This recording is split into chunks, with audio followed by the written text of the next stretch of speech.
আসসালামু আলাইকুম। আশা করি আপনারা সবাই ভালো ও সুস্থ আছেন।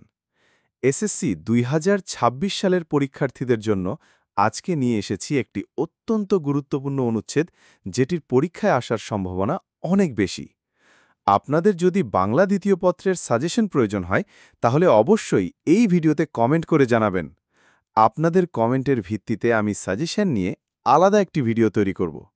তাহলে আর দেরি না করে চলুন সরাসরি মূল আলোচনায় প্রবেশ করি।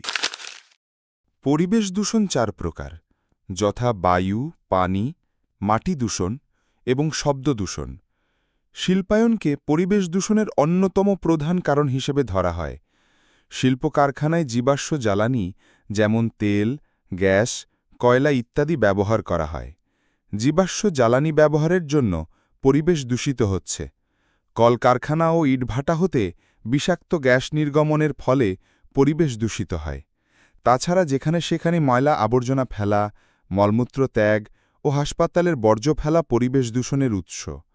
বিভিন্ন বিষাক্ত পদার্থ পরিবেশে মিশলে পরিবেশ দূষিত হয়।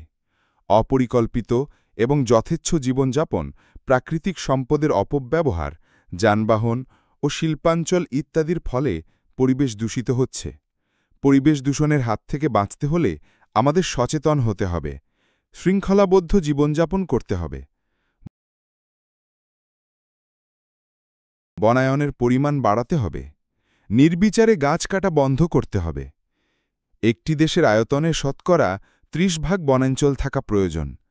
উদ্বেগের বিষয় হল আমাদের দেশের বনাঞ্চলের পরিমাণ শতকরা ৭%, যা ধীরে ধীরে কমছে।